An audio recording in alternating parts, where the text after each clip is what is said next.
magaling kang magpalit ng boses? Yes po! Ayan. Alamin natin kung magaling kang magpilipit ng dila. Yan ang hindi ko kaya. Yan hindi mo kaya. Let's do it! Let's do it! Bumili ako ng bituka ng butike sa butika. Bumili ako ng bituka ng butike sa butuka. Ano? Bumili ako ng bituka ng butike sa butika.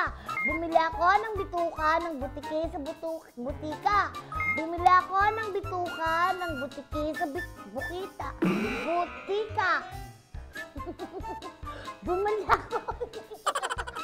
Bumili ako ng bituka ng butike sa butika.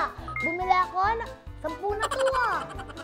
Minikaniko ni Monico ang makina ng manika ni Monica. Minikaniko ni Monico ang makina ng manika ni Monica.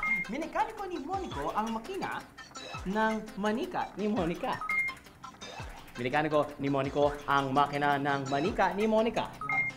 Minikaniko ni Monico ang makina ng manika ni Monica. Yeah! Siopaw, siomay, suman. Siopaw, siomay, suman. Siopaw, siomay, suman.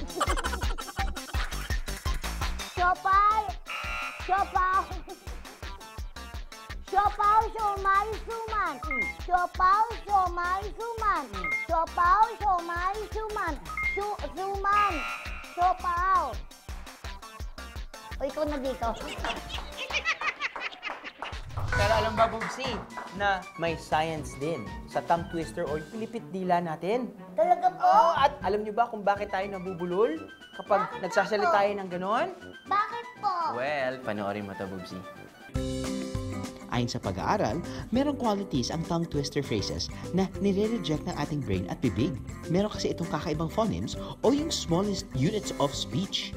Halimbawa na lang, ang S at SH na tila magkapareho ng tunog o pronunciation.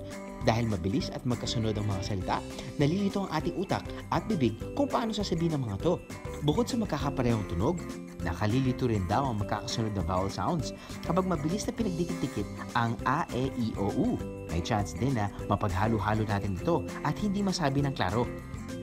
Kaya nga po ako laging nanonood ng kasi ang dami-dami kang natututunan. Galing ko ah! Good job, Bubsy! Maraming salamat sa pag-guest, Bubsy. Sa susunod na linggo, para sa isa na namang umaga ng kulitan, kasayahan at kalaman dito lang sa AHA!